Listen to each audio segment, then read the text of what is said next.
Kembali lagi bersama saya Emilia Mune. Kiranya semuanya dalam kondisi fit. Salam sehat untuk kita semua. Pada kesempatan ini saya akan menyampaikan suatu pokok, yaitu kekosongan itu yang mendesak aku. Firman Tuhan di dalam Lukas 19 ayat 5 demikian.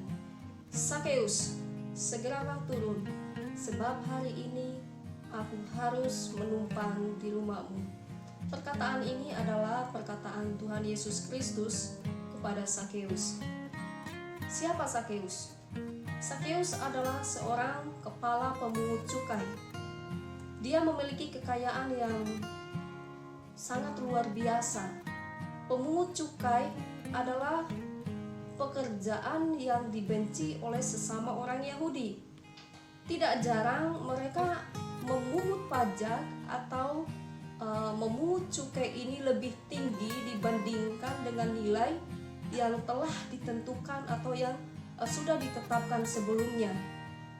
Bisa kita bayangkan bahwa seorang Sakeus yang memiliki kekayaan, yang memiliki posisinya yang cukup tinggi, sangat dibenci oleh orang-orang sebangsanya. Walaupun Sakeus ini hidup berlimpah, namun Sakeus merasakan bahwa masih ada yang kurang. Ia merasakan kekosongan di dalam hatinya. Kekosongan inilah yang menyebabkan atau yang mendesak Sakeus sehingga Sakeus berusaha untuk bertemu dengan Tuhan Yesus, walaupun diungkapkan lewat rasa ingin tahu daripada Sakeus ini.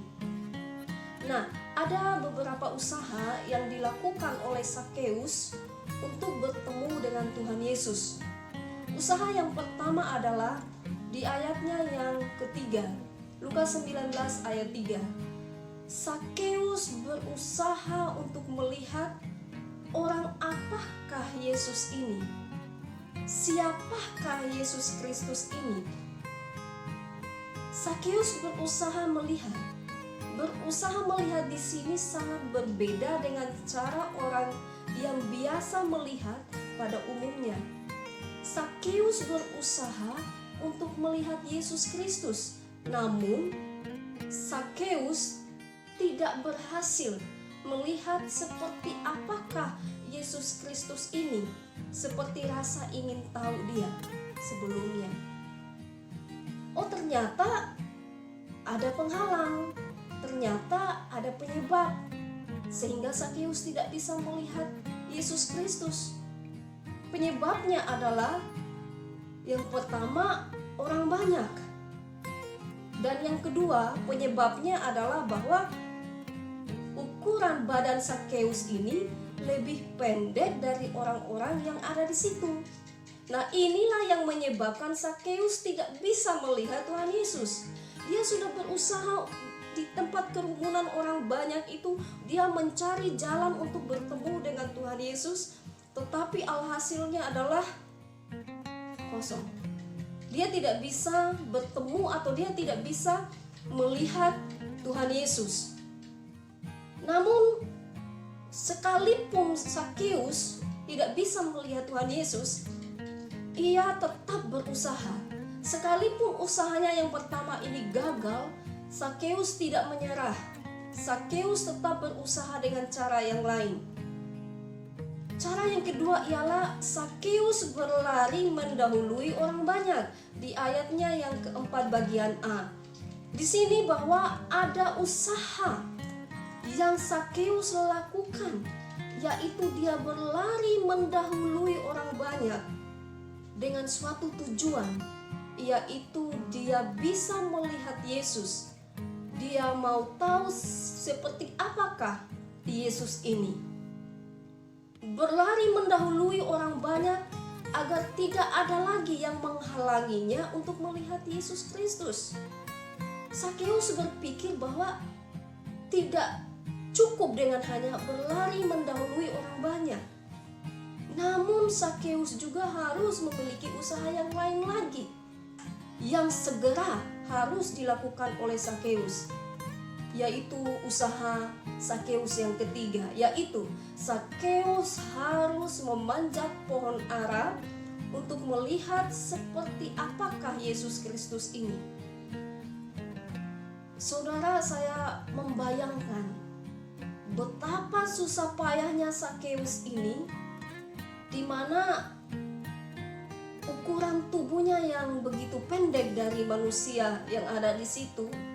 Ia berusaha untuk memanjat pohon ara itu dengan tujuan yang sudah dia tetapkan dari awal, yaitu dia ingin melihat seperti apakah Yesus itu.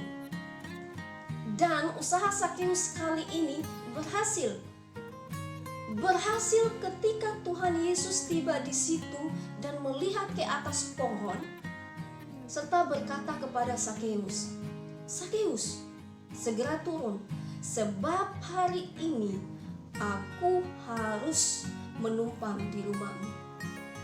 Saudara, betapa sangat senangnya hati Sakeus ketika akhirnya dia dapat berjumpa dengan Tuhan Yesus.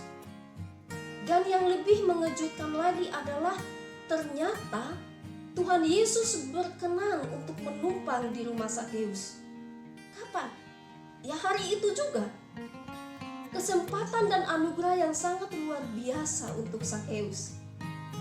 "Sakeus, segeralah turun, sebab hari ini aku harus menumpang di rumahmu."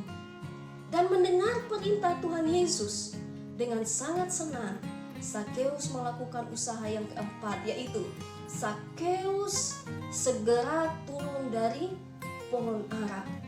Sakeus tidak tinggal diam, sekalipun ukuran tubuhnya pendek. Ia berusaha untuk turun. Biasanya memanjat pohon itu sedikit lebih mudah kebanding arah turun kembali. Dengan semangat dan senang hati, Sakeus segera turun dari pohon ara itu, walaupun saya berpikir seperti yang tadi bahwa Sakeus itu mengalami sedikit kesulitan untuk turun. Biarpun demikian, ia tetap berusaha. Kemudian yang kelima, Sakeus menerima Yesus Kristus dengan sukacita. Kekosongan hati Sakeus pun terisi ketika Sakeus menerima Yesus Kristus di dalam hatinya dengan sukacita. Di ayatnya yang ke-6, Sakeus mendapat kesempatan yang orang lain belum tentu dapat pada hari itu. Dan di sana dicatat dalam Alkitab bahwa orang-orang bersungut-sungut dengan berkata begini, "Kok Yesus menumpang di rumah orang yang berdosa?" Mengapa dikatakan orang berdosa?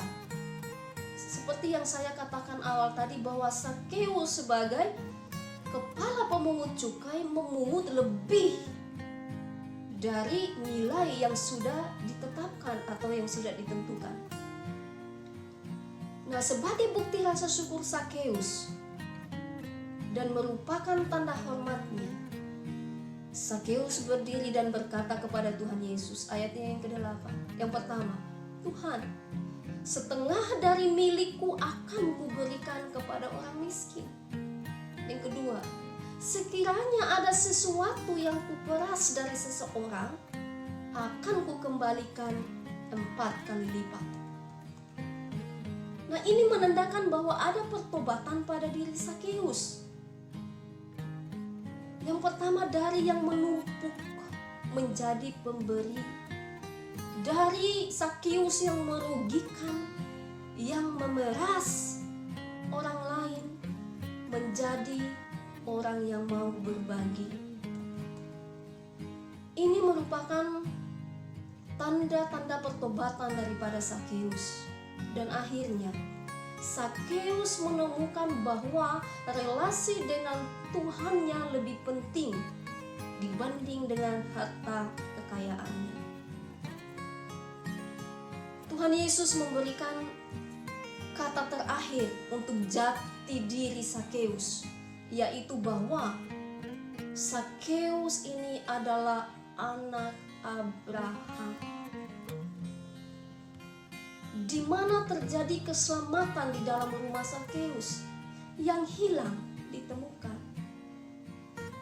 pendosa diselamatkan. Tuhan Yesus telah hadir di dalam hati Sakeus yang hampa dan kosong tadi.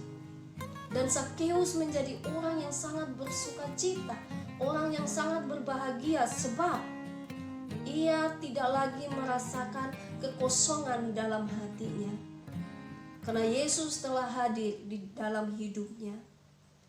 Kekosongan yang mendesak Sakeus tadi sekarang sudah ia rasakan kebahagiaan. Bukan lagi kekosongan, tetapi dia merasakan kehadiran Tuhan.